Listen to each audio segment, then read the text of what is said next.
El nuestro es un planeta inquieto en el que crecen montañas a partir de mareas de roca fundida. Cada minuto, en algún lugar de la Tierra, un volcán entra en erupción. La gente experimenta una falsa sensación de seguridad cuando pasa un tiempo sin erupciones y piensa que el volcán está inactivo o que se ha extinguido. Desapercibidos y bajo el agua, lentos y contundentes, o violentos y explosivos, los volcanes son tan peligrosos como imponentes. Es una batalla constante para los equipos de rescate y la forma de impedir que ocurra es evacuar antes de que el volcán erupcione. Aunque su poder destructivo es despiadado, también son esenciales para la vida en la Tierra. Millones de personas por todo el mundo viven en volcanes activos o sus alrededores.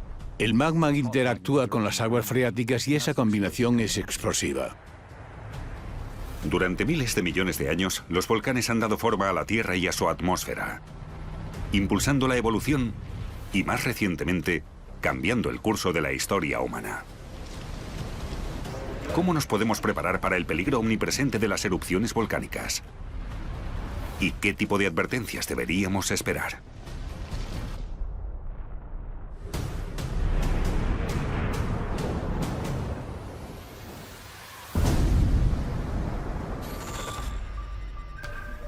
En todo el planeta, la humanidad se expone a la catástrofe. El desastre acecha bajo la superficie de la Tierra. Golpea desde el cielo o nos engulle desde el mar. Pero no estamos simplemente a merced de nuestro planeta. En nuestros intentos por industrializarnos, conectarnos globalmente y llegar a las estrellas, se han perdido vidas. Los desastres revelan lo mejor y lo peor de la humanidad, a medida que las tragedias se van sucediendo.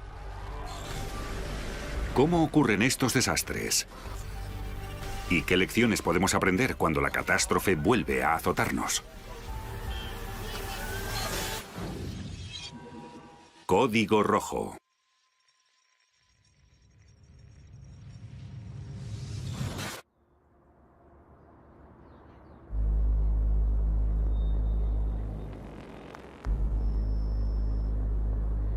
En la isla de Java, el monte Merapi es el volcán más activo de Indonesia.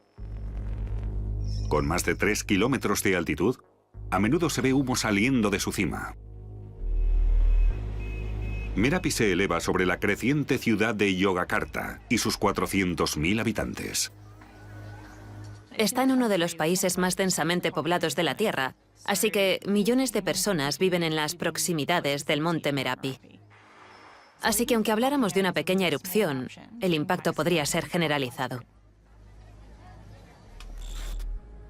25 de octubre de 2010, Yogyakarta. Pero esta no fue una pequeña erupción.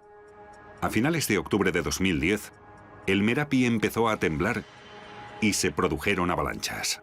Los vulcanólogos que medían la actividad sísmica detectaron hasta 500 terremotos volcánicos en un solo fin de semana. Sus instrumentos indicaron que roca fundida o magma había ascendido hasta 1 kilómetro bajo la superficie. En este estado de alerta, la gente, sobre todo la que vive cerca de los ríos que nacen en el volcán, tiene que estar a la espera, porque el volcán podría entrar en erupción en cualquier momento. Con muchos volcanes recibimos esas señales, pero se quedan en prácticamente nada. En el caso del Merapi, empezamos a ver una convergencia de factores que hizo que estuviéramos seguros de que algo iba a pasar.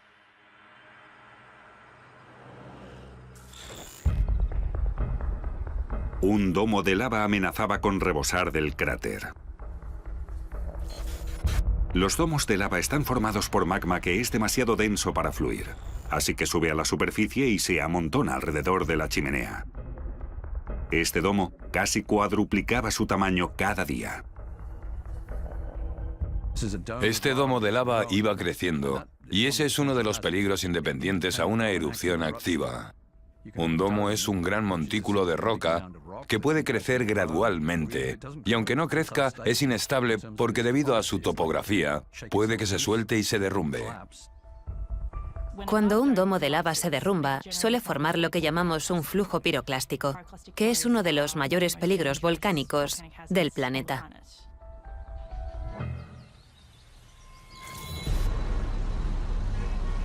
El 25 de octubre, el gobierno indonesio elevó la alerta al nivel más alto cuando el Merapi empezó a entrar en erupción.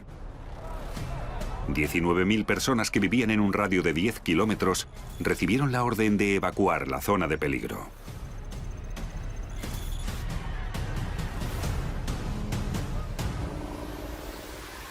El monte Merapi es uno de los volcanes más vigilados de Indonesia y cuenta con un equipo dedicado a él 24 horas. Al día siguiente, el Merapi explotó. Lo cual no era tan sorprendente. Cada 2 o 3 años se producen pequeñas erupciones y más grandes aproximadamente cada 15 años. Lo inusual fue cómo entró en erupción. La erupción de 2010 fue diferente porque el magma parecía contener más gases volcánicos. Esto produjo una explosión considerable que provocó un estallido lateral de fragmentos de roca y cenizas volcánicas que se precipitaron volcán abajo como flujos piroclásticos.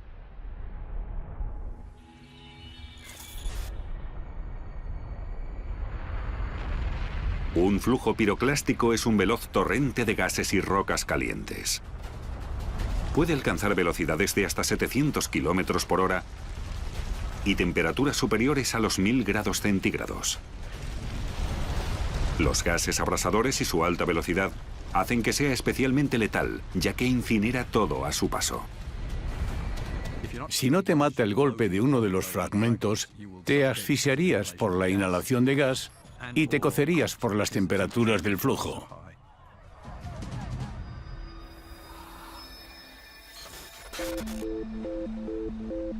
Para explicar por qué el Merapi es tan explosivo, hay que comprender qué ocurre en las profundidades bajo la superficie de la Tierra, en la sala de máquinas de volcanes y terremotos. La corteza terrestre está formada por varias piezas llamadas placas tectónicas que siempre están en movimiento. Por eso los continentes se han movido y han cambiado durante las eras geológicas. Las placas tectónicas flotan sobre el manto, empujándose y chocando en los bordes,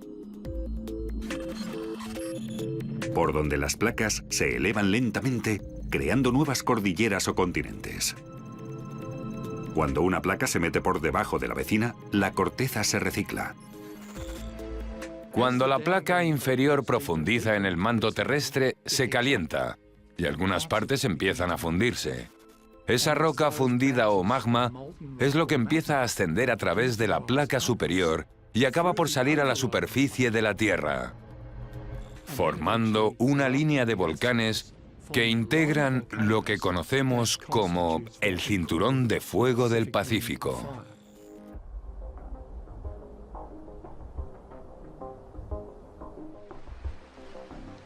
Si trazamos el borde del Océano Pacífico, descubriremos que está rodeado por una serie casi continua de fallas geológicas de 40.000 kilómetros de largo.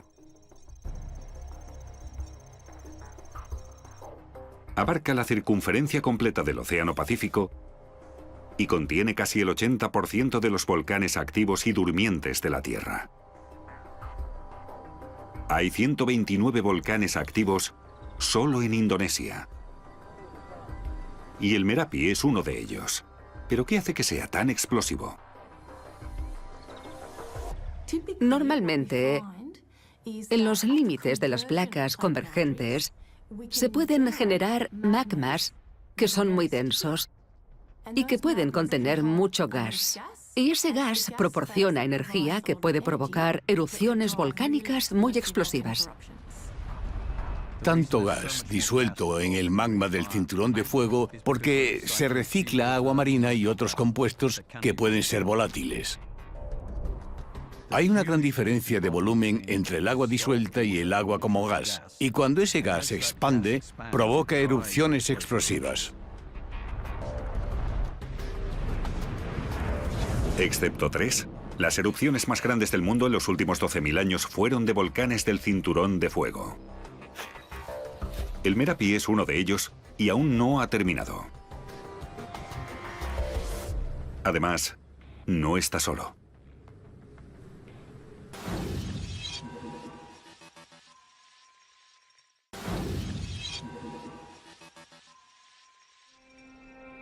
El cinturón de fuego del Pacífico atraviesa Japón.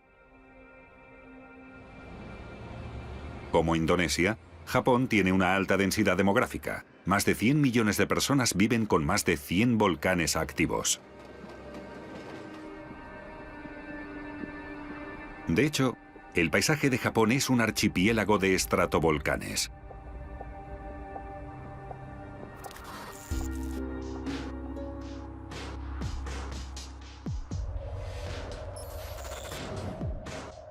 Situado 200 kilómetros al oeste de Tokio, el monte Ontake es el segundo volcán más grande de Japón, después del monte Fuji. Es un destino popular entre excursionistas y turistas. La última erupción considerable del Ontake fue en 1979 y no tuvo víctimas mortales. Durante 35 años, el monte permaneció tranquilo, hasta el 27 de septiembre de 2014. Varios cientos de excursionistas estaban disfrutando de los tramos superiores cercanos a la cima cuando de pronto sucedió lo impensable. Unos minutos antes del mediodía, sin previo aviso, el Ontake explotó. Un estruendo desgarró la tranquilidad que se respiraba cuando una ladera de la montaña se rasgó, escupiendo cenizas calientes y gases tóxicos. Durante un rato oí varios truenos y al poco los excursionistas empezaron a descender. Estaban blancos, cubiertos de ceniza y pensé que debía ser muy grave.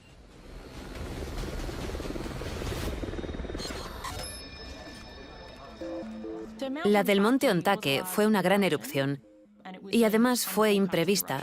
No lo habían predicho. Sin duda fue una sorpresa para la agencia meteorológica japonesa. La erupción de Ontake no estaba prevista porque no se produjo la actividad sísmica habitual antes de una erupción causada por el magma que se acumula contra la corteza terrestre.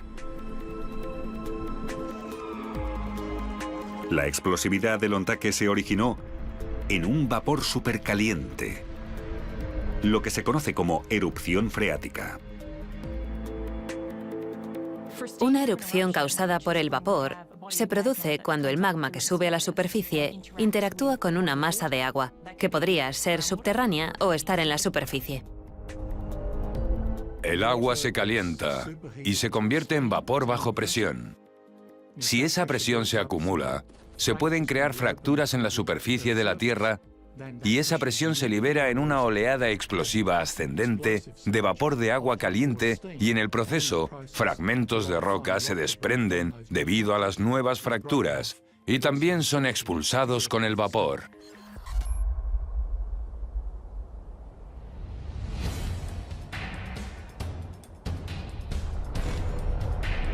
Un torbellino letal de gas abrasador y roca pulverizada salió despedido por el flanco del volcán en una oleada piroclástica.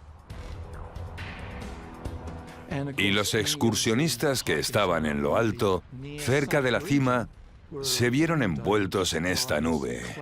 Este flujo de escombros y vapor abarcó un radio de 3 kilómetros desde el origen.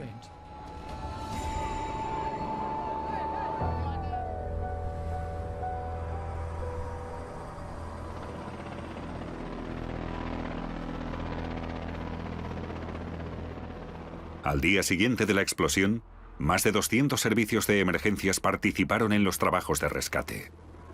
Pero la actividad continuada del Ontake impidió que se llevaran a cabo. Por desgracia, hemos tenido que suspender el rescate debido a la actividad volcánica. Es muy desafortunado y muy frustrante. Estamos bien preparados, pero no podemos hacer nada contra el poder de la naturaleza. Y al final me siento obligado a afrontar que esa es la realidad. Un mes después de la erupción inicial, el número de muertos oficial era de 63. Los cuerpos de 6 excursionistas nunca se recuperaron.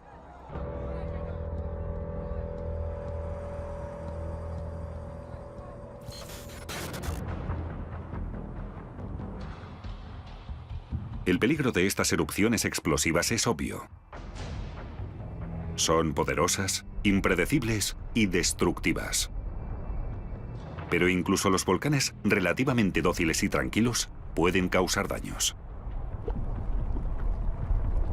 Famoso por sus coladas lávicas espectaculares y frecuentes, el Parque Nacional de los Volcanes de Hawái atrae a 2,5 millones de visitantes cada año. Su atracción más popular es el Kilauea, el volcán activo que más tiempo lleva en erupción continua de la historia.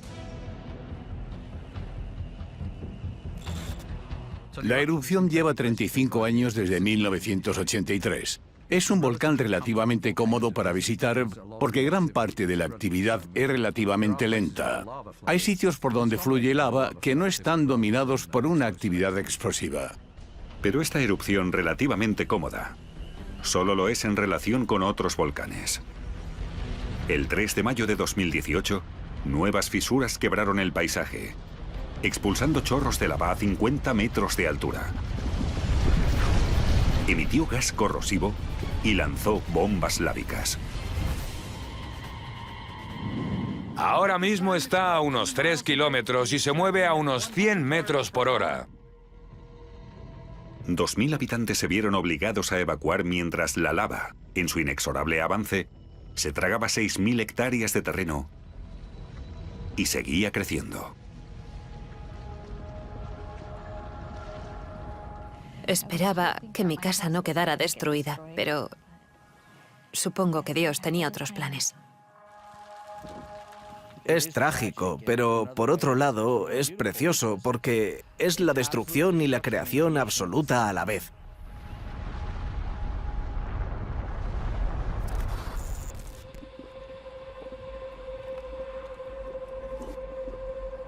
Que la lava fluya de forma constante sobre el suelo como una erupción efusiva o que salga disparada en una explosiva se debe a de qué está hecha la lava, cuánto gas está disuelto en ella y a su viscosidad.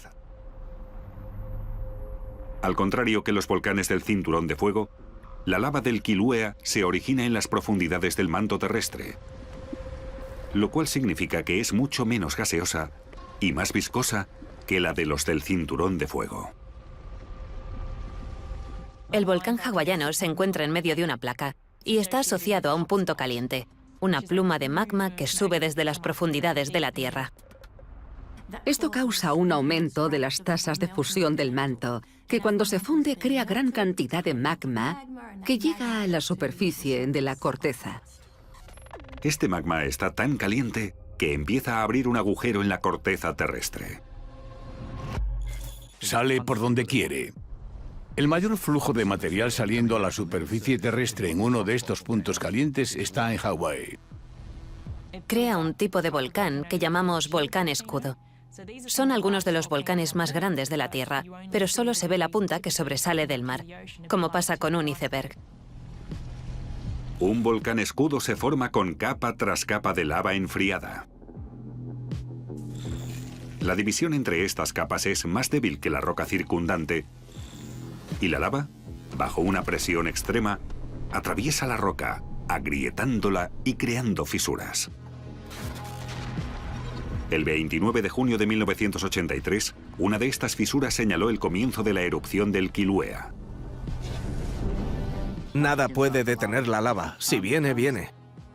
Las coladas de lava son impredecibles, no sabes la cantidad de gas que saldrá. En la escala de un volcán del Cinturón de Fuego, las explosiones no son tan vigorosas, ni llegan a la estratosfera, pero son letales, y en el pasado ha muerto gente en acontecimientos explosivos. Te hace sentir impotente, la verdad. No puedes hacer nada al respecto.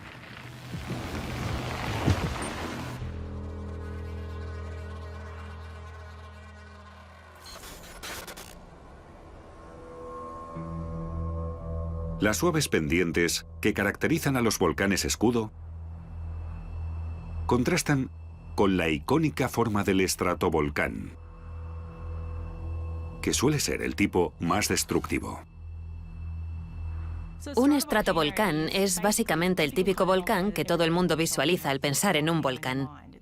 Es el que tiene forma cónica, formado por muchas capas de lava o fragmentos de roca pulverizada. Con la roca, la ceniza y la lava expulsada en cada erupción, los estratovolcanes aumentan de tamaño. Esta enorme tarta de capas de lava endurecida y ceniza volcánica puede hacer que las erupciones de los estratovolcanes sean especialmente destructivas. Por eso el radio de evacuación es tan importante para los volcanes. Tenemos muchas pruebas que indican que si un volcán ha visto ese tipo de actividad en el pasado, tiene el potencial para repetirla en el futuro.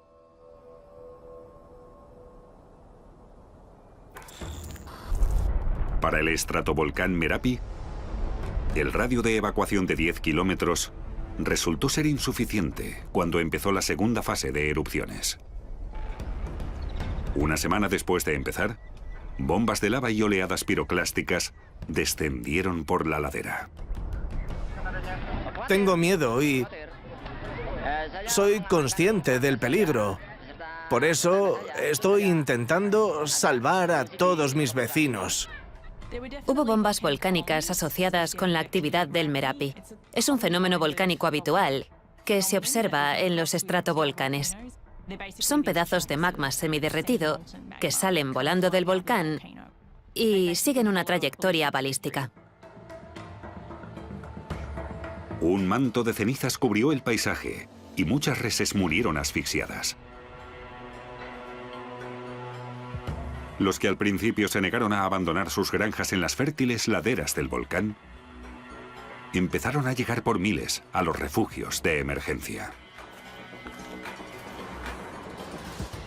Estábamos en el mercado de Butó cuando nos ordenaron que lo evacuáramos, porque estaba lloviendo arena en la zona.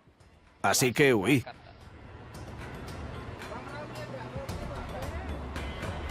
Hay que recordar que la ceniza volcánica no es como la de una barbacoa. No tiene una base de carbono, sino de silicio, por lo que irrita los ojos, la nariz y la garganta.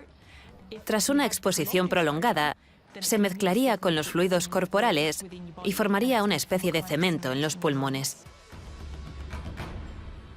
El 6 de noviembre, casi 2 semanas después de la erupción inicial, la zona de exclusión fue aumentada a 20 kilómetros, habiendo ya casi 200.000 personas desplazadas. Llevamos aquí demasiado tiempo y nos preocupa mucho la situación.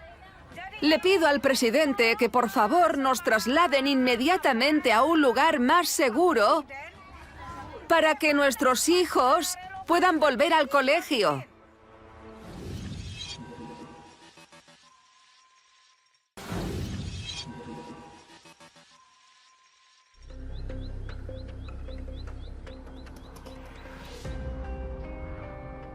En las cercanías de un volcán en erupción, hay bastantes riesgos letales por los que preocuparse. Pero cuando miles de personas abandonaron la zona de exclusión del Merapi, las autoridades también estaban preocupadas por sus efectos a mayores distancias. Sí, queremos escapar de Yogyakarta porque hay mucha ceniza en el ambiente. No tiene sentido y mi padre y mi hermano están enfermos.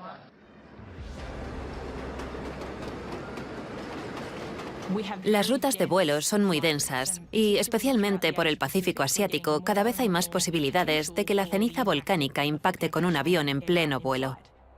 Al sobrevolar un país como Indonesia, hay cientos de volcanes activos que podrían generar una pluma volcánica en cualquier momento.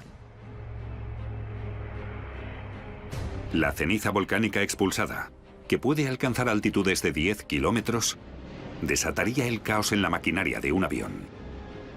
La ceniza volcánica puede causar muchos daños a un avión de diversas formas. Con una exposición mínima se produce lo que se llama arenado en las ventanillas y la visibilidad se vuelve nula. Lo más perjudicial sería que la ceniza volcánica entrase en la turbina del motor de reacción y se derritiese, volviéndose líquida, porque recubriría los componentes y al final haría que el motor se parase. Una situación catastrófica que en 2010 causó muchos problemas en Europa.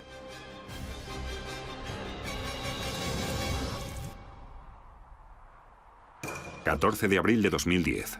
Eyjafjallajökull. En Islandia conocen bien la actividad volcánica. Su interior montañoso está salpicado de coladas de lava, chimeneas activas y cráteres humeantes. Esta actividad geológica atrae a miles de turistas cada año a la isla del hielo y el fuego. Islandia tiene muchos volcanes y como hay erupciones explosivas casi cada década, se les da muy bien monitorizar volcanes y comprender sus señales de advertencia.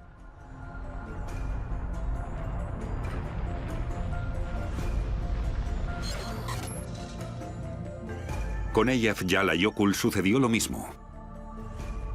La actividad sísmica alrededor del volcán nevado comenzó en 2009 y fue aumentando de forma constante hasta el 20 de marzo de 2010.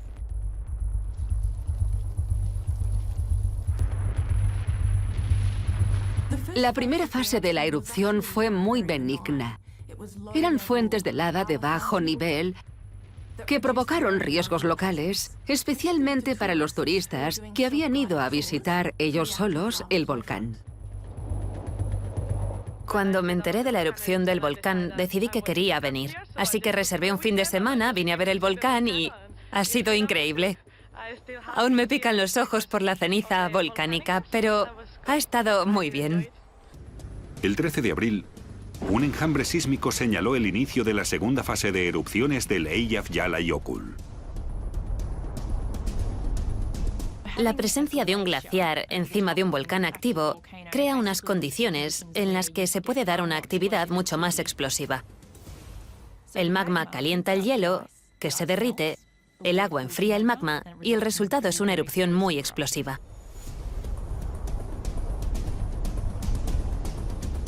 El volcán siguió en erupción hasta junio, para cuando se calcula que ya había expulsado 250 millones de metros cúbicos de ceniza volcánica a la atmósfera.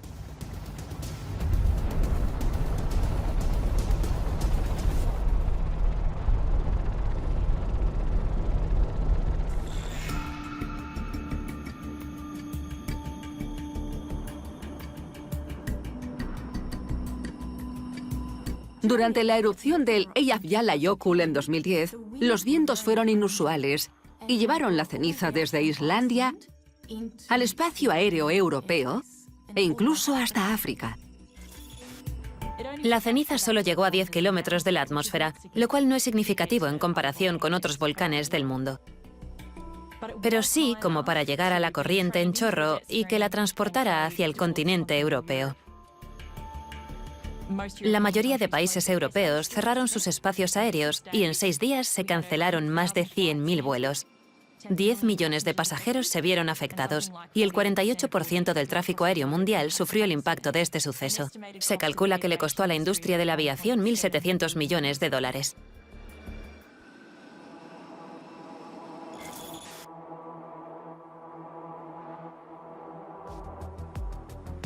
La erupción del Eyjafjallajökull estimuló la investigación de métodos de mitigación. Aparte de dispositivos experimentales para la detección de la ceniza, se emplearon sistemas de alerta anticipada y redes de comunicación global.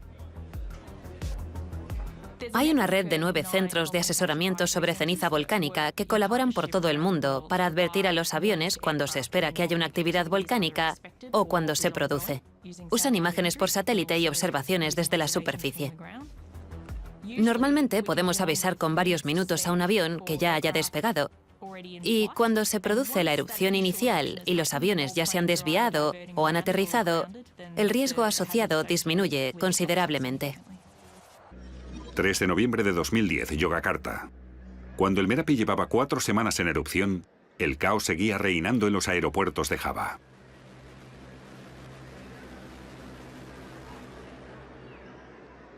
Las erupciones volcánicas pueden durar días, meses o años. La duración media de una erupción volcánica es de entre 3 y 9 meses. La gente que se quedó durante la erupción de 2010 recibía advertencias y predicciones constantes del gobierno sobre las condiciones que podían esperar en el volcán. Les urgían a que evacuaran, y la mayoría de los habitantes evacuó las zonas de mayor peligro, lo que llaman la zona roja en Indonesia. En el momento, al gobierno indonesio le costó mucho convencer a algunos habitantes de que la amenaza era real y que, por su bien, debían alejarse del volcán, aunque fuera por un tiempo. Ante tales peligros, ¿por qué había gente que se resistía a evacuar?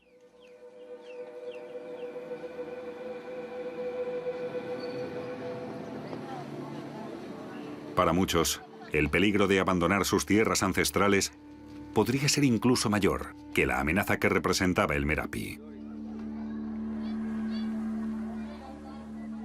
Si hablamos de riesgos, vivir en la ladera de un volcán no es la mejor decisión.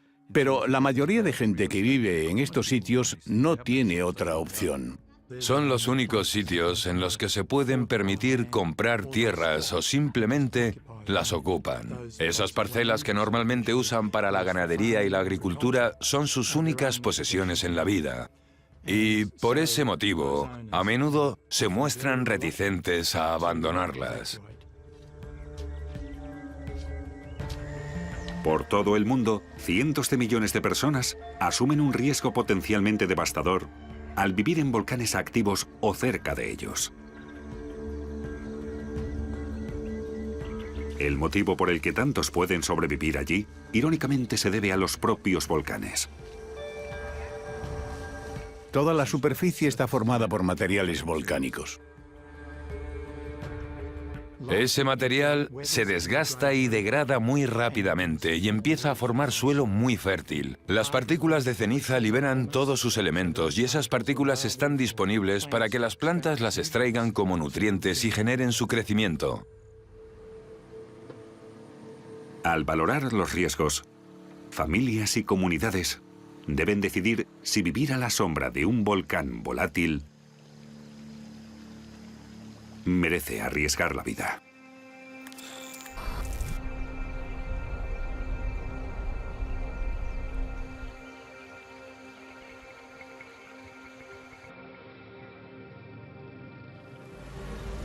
La ceniza que cubrió las comunidades cercanas al Merapi hará que varias generaciones después el suelo sea fértil y rico en nutrientes. Pero en los días siguientes, la zona quedó ahogada bajo su peso. Las fábricas y las escuelas tuvieron que cerrar y se perdieron cultivos por valor de varios millones de dólares. ¿Qué puedo decir? Las naranjas se han echado a perder. Ya no puedo recogerlas para irlas a vender a Yakarta. Ya no valen nada.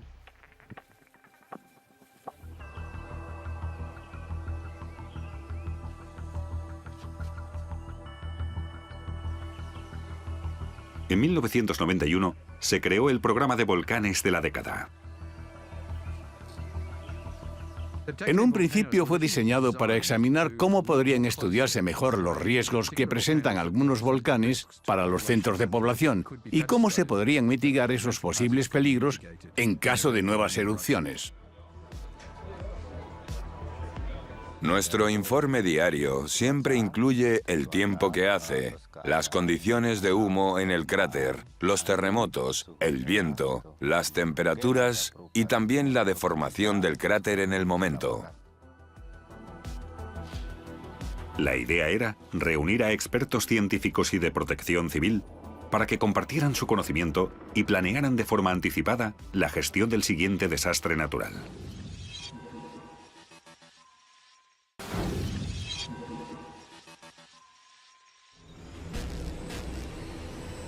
A no ser que estés delante, es difícil visualizar el inmenso poder de los volcanes. Imaginaos una erupción explosiva tan fuerte que abriera un cráter de 1,6 kilómetros en una montaña y lanzara flujos piroclásticos a velocidades supersónicas y lahares de 4 metros que transportaran casi 3 millones de metros cúbicos de barro a 27 kilómetros. El monte Santa Elena llevaba sin erupcionar unos 100 años, así que estaba previsto que se produjera una erupción.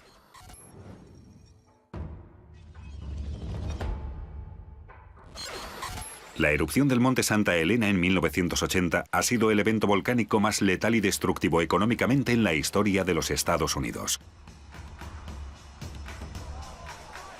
El monte Santa Elena fue fascinante porque entró en erupción de una forma nunca vista.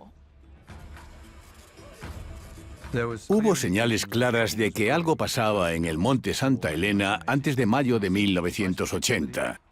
En cuanto a actividad sísmica, la ladera norte de la montaña se estaba abultando, lo cual debería haber advertido a mucha gente que estaba a punto de ocurrir algo terrible. Se movía más de 1 metro al día. Era increíble. Las cosas no se mueven a ese ritmo en la corteza terrestre. Es muy peligroso. El glaciar se está rompiendo en este lado del volcán, en la ladera norte, y eso podría producir una gran avalancha. 18 de mayo de 1980, monte Santa Elena. Se estableció una zona de exclusión, pero poca gente hizo caso del peligro. No hay nada que temer. Es más peligroso que se caiga uno de esos árboles de detrás a que explote la montaña. Un terremoto de magnitud 5,1 justo debajo de la ladera norte causó el mayor desprendimiento registrado de la historia. La liberación de toda esa roca, de esa presión, sobre ese nuevo cuerpo magmático que se estaba creando en el volcán, permitió que los gases volcánicos hirvieran de repente, provocando una gran explosión. Ahora mismo estamos justo sobre el monte Santa Elena y no cabe duda de que ha comenzado la actividad volcánica. Se ve humo y ceniza saliendo de la cumbre de la montaña, especialmente de la cara norte.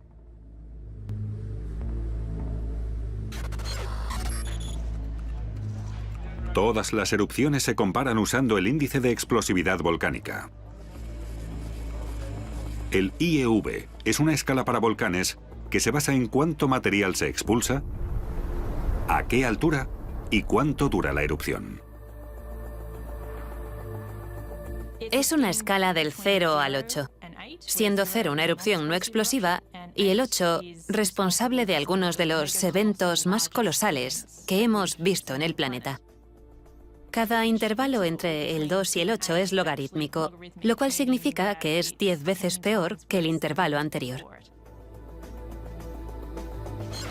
El IEV del Kilauea es 0, muy suave. La erupción del Ontake de 2010, con un IEV de 3, es 1000 veces peor.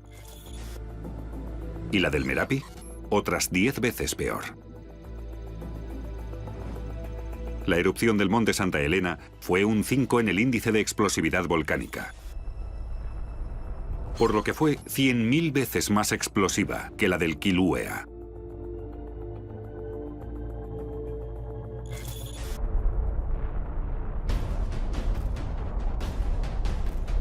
No uno, sino varios flujos piroclásticos recorrieron enormes distancias a velocidades casi supersónicas.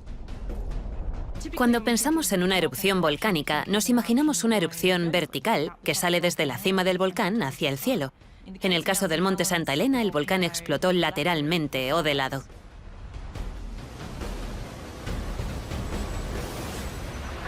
¡Fuera del puente! Formó un anfiteatro en ese instante, que luego dirigió la explosión inicial en horizontal, produciendo un nuevo flujo piroclástico que no pudimos prever para anticiparnos debido a la nueva erupción lateral. Recorrió unos 40 kilómetros desde el volcán. Arrasó con todos los abetos de Douglas que estaban en las cercanías y más allá de esa zona. Los troncos de los árboles quedaron tirados en la dirección de la erupción. También dejó una gran zona con vegetación quemada o chamuscada más allá, lo que indica que la temperatura alcanzó por lo menos los 300 grados centígrados.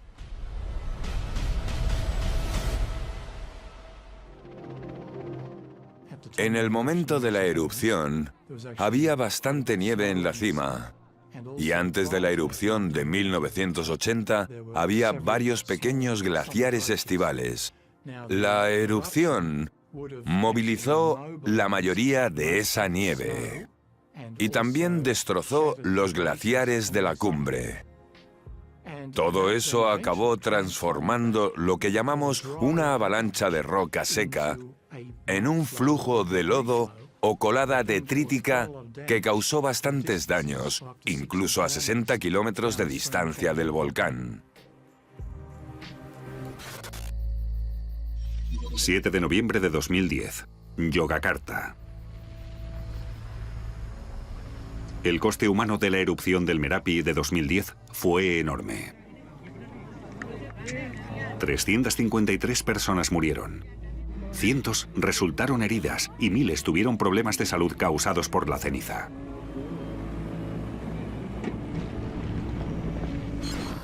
Casi 200.000 personas fueron desplazadas y sus vidas y hogares sufrieron daños incalculables. Tras 6 semanas, el Merapi por fin se calmó lo suficiente como para que las autoridades bajaran el nivel de alerta y permitieran el regreso de la población.